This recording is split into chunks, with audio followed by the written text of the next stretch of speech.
Philip Wollen.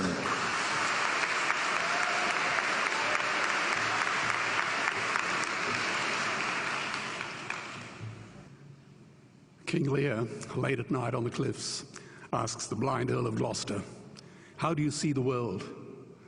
And the blind man Gloucester replies, "I see it feelingly.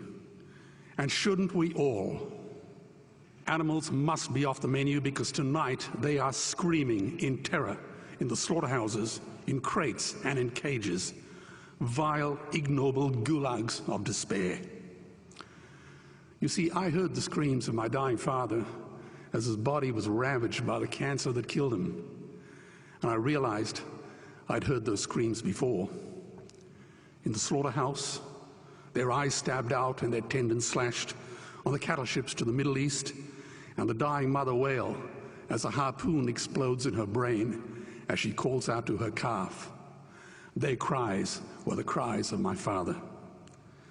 And I discovered that when we suffer as equals. And in their capacity to suffer, a dog is a pig, is a bear, is a boy.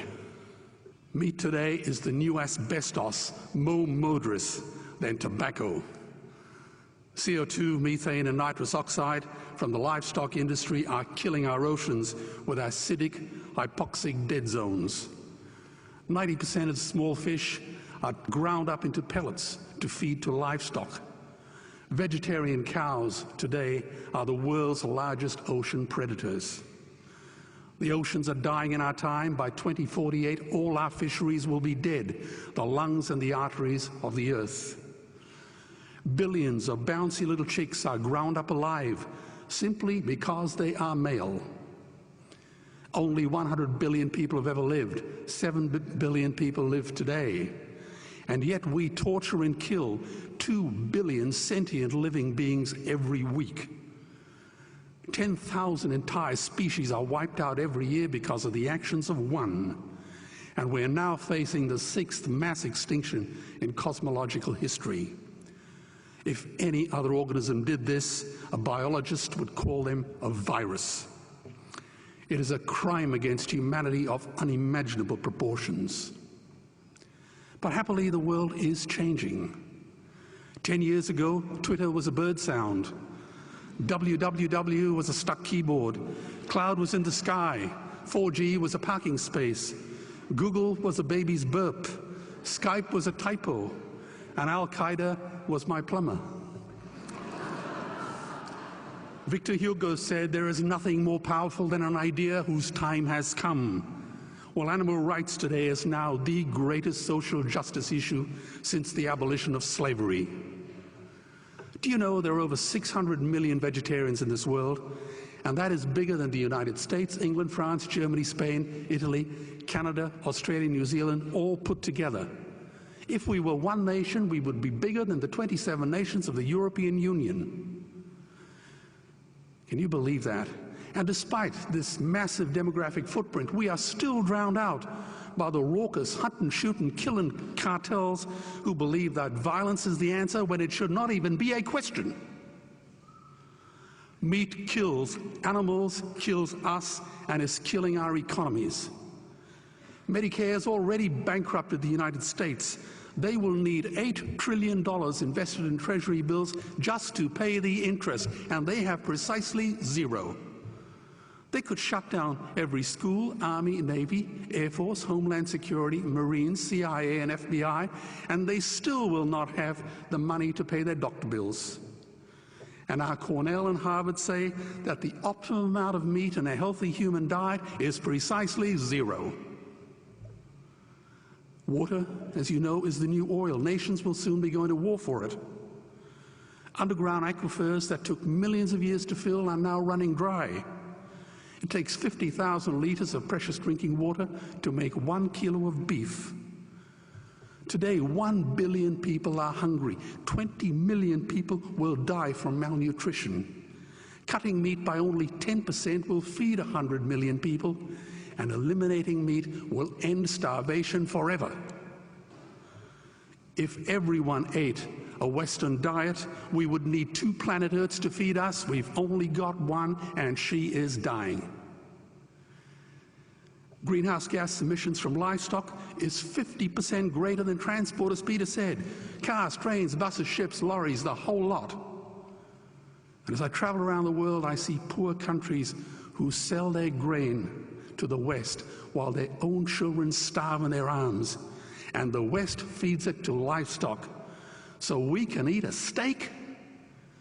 Am I the only one who sees this as a crime? Believe me, every morsel of meat we eat is slapping the tear-stained face of a hungry child. When I look into her eyes, do I remain silent? The earth can produce enough food for everyone's need, but not enough for everyone's greed.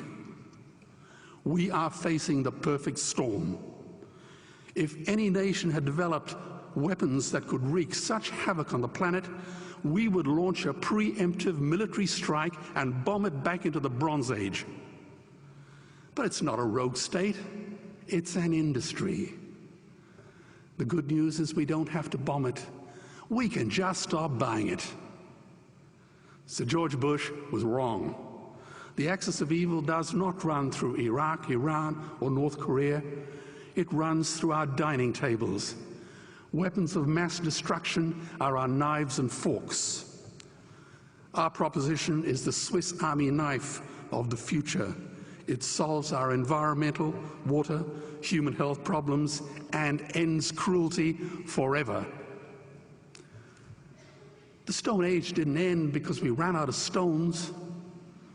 This cruel, disgusting industry will end because we run out of excuses. Meat is like the 1 and 2 cent coins. It costs more to make than it's worth. And I come from the bush. Farmers are the ones with the most to gain. Farming won't end, it would boom. Only the product line will change.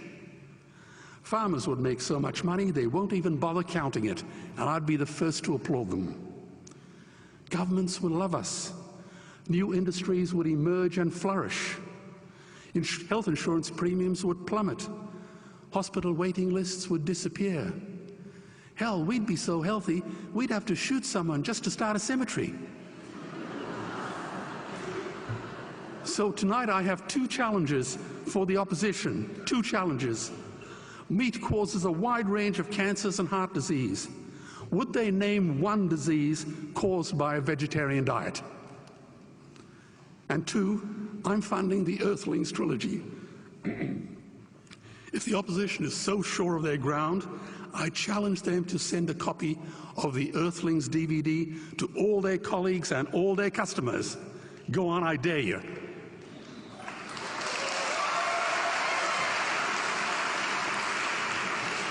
Animals are not just other species, they are other nations, and we murder them at our peril. The peace map is drawn on a menu. Peace is not just the absence of war, it is the presence of justice.